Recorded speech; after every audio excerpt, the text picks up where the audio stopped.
Samoa went into shutdown today as the death toll from the measles epidemic climbed to 62 and a 2-day door-to-door vaccination campaign got underway. People were told to stay at home today between the hours of 7 a.m. and 5 p.m. and the roads were closed to non-essential services as medical teams travelled around the country vaccinating the young and old in their homes. The unimmunised were told to leave something red outside their homes so that medical teams would know if they needed a measles jab. And as Logan Church and Alex Perrottet report, the Prime Minister was quick to tell media today the government acted as fast as it could after a visitor from New Zealand brought the disease to his country. We're standing in the middle of Apia in the middle of the day. It would usually be bustling with cars, shoppers and workers, but today it's a ghost town. The government's ordered that all road travel will be banned unless authorised by the government. The only exemptions, official vehicles, vaccination vans, police cars and media. People are to stay in their homes as more than 100 vaccination teams travel the country. They're told to hang a red cloth or flag outside their house to signal that someone needs to be immunised. Driving out of the city, we enter the village of Whaliata. Despite a vaccination drive going on for weeks, there are red flags everywhere. One of them belongs to Vai Esera. I've been waking up around 6 o'clock in the morning and put my red flag there on that tree so that we can show people that come and vaccine us. I think it's only me, my wife and the other older son, but the rest of them, they're ready. Driving around, most people seem to be abiding by the laws. But the police are setting up checkpoints to check if drivers have been given clearance to be on the roads or not. Those found to be flouting the rules were given warnings and had their licence plate numbers recorded. Beside one such checkpoint is Nana Iolo's home. He's tied a red t-shirt to a pole to make a makeshift flag. I've only been out here since 6:45 this morning. I've seen a lot of vans go past, but I'm sure they'll come round. Day on day, this disaster gets worse. Today the death toll stands at 62. 2 more children have died overnight. It's really challenging, it's a very sad occasion for everybody. Epidemic, this is probably my first experience of a national catastrophe or disaster or whatever you want to call it. I know they had the tsunami about 10 years ago, but that's nothing compared to this. It's, having kids myself, it's very sad to see these kids being taken away from us so young. All of the data from the vaccination teams is being funneled back to here. A large tent set up outside the government buildings in Apia. Large screens keep track of progress. When we turned up at midday, the number of vaccines given out stood already at 2,000, but it was rising by the hundreds. The Prime Minister, Tuilaepa Sailili Malialingaoi, praised the vaccination effort and said his government was doing all it can. But some have criticised it for not acting sooner. The Samoan government suspended all MMR vaccinations after 2 children died on Savaihi last year after getting botched jabs.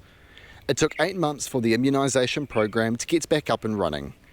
But the Prime Minister denies claims his government did not act fast enough when this outbreak began. The measles that we have got came from a visitor from New Zealand. And so we did not leave it too late. What we have decided to do is to inject all the children first. And he said it was disappointing some people had not heeded the government's message to get the young ones vaccinated as soon as possible. Close to the centre at Matotua Hospital, there is a short road. I think the road is about 300 yards. And I saw numerous red flags are being raised there in the front of their homes, indicating that they only have a couple of steps from the hospital. And they didn't bother going to get the vaccination for the young. And this has been the challenge. He said one of the big challenges was convincing people that traditional healing techniques aren't going to prevent or cure measles, especially as the practice has helped almost everything else in the past. The government had put out stern warnings to healers who were proposing alternative treatments to measles. One of those was Fritz Aliasa, who got in repeated trouble for reopening after being repeatedly told to shut down. He was charging locals for debunked Kangen water, sold to them as an alternative measles treatment. Today, a van full of police officers drove down his driveway to see if anything was happening. It was quiet. But the Prime Minister says some people are still opting to visit traditional healers rather than a hospital. So some of our people still pay a visit to traditional healers, thinking that measles is a typical tropical disease, which is not.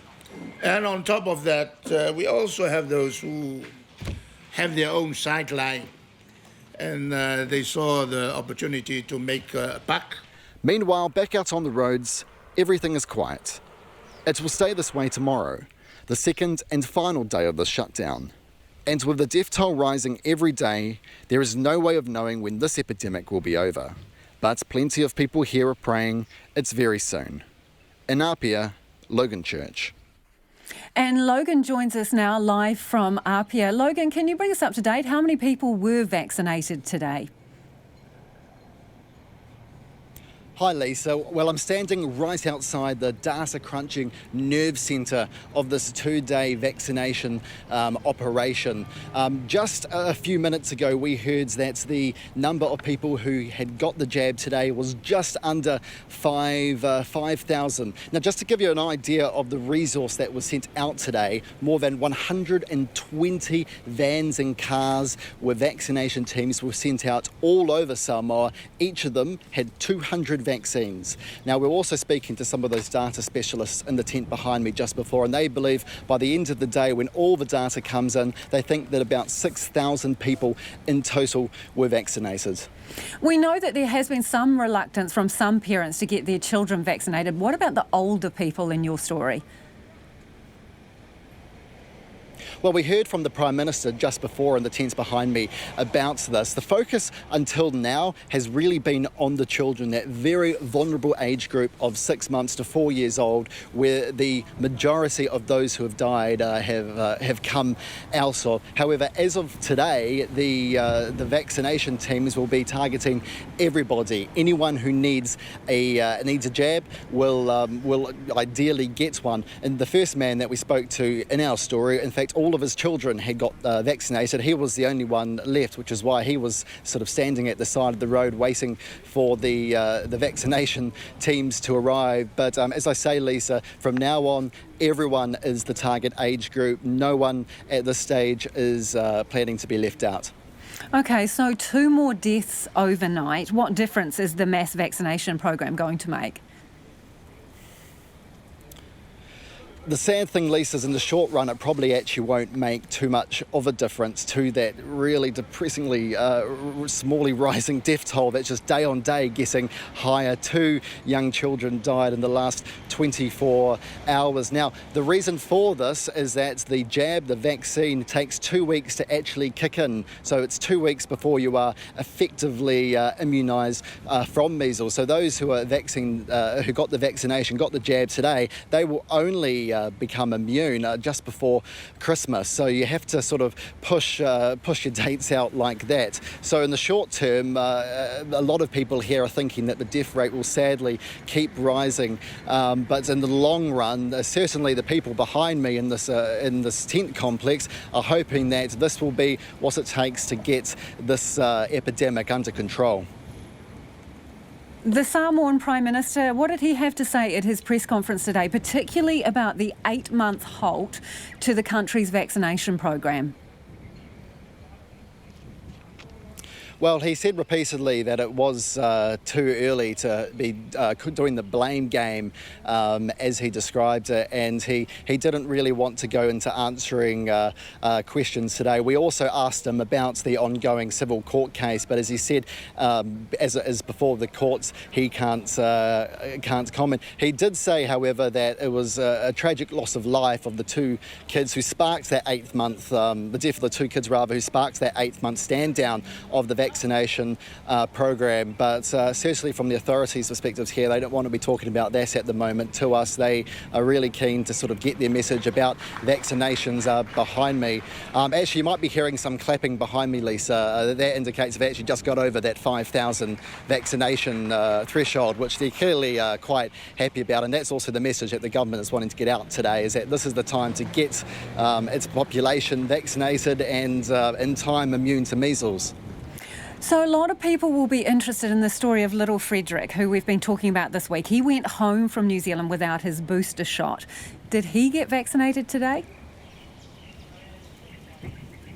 Well, we went and visited Frederick and his father earlier today. When we arrived, the vaccination team hadn't come by, but we got a message later saying that they had. However, it gets a little bit more complicated than that, as when they went out and asked for the shots, the booster shot, the vaccination team said they only had the original MMR vaccination, not the booster shot that comes afterwards. So for little Frederick to get that booster shot, his family was told that they had to get in the car and go to a hospital, which is not at all what they wanted to be doing. The whole idea of him staying at home is so he could stay safe and be quarantined, and they were sort of pinning their hopes on the vaccination teams bringing the vaccines to them. So at this point it's a wait and see, where we're just trying to get confirmation as to whether he's gone to a hospital today or plans to go to a hospital, but sadly, as far as we know as of yet, he's not yet had his booster shot, which he so desperately needs in the middle of an increasingly more serious situation here in Samoa.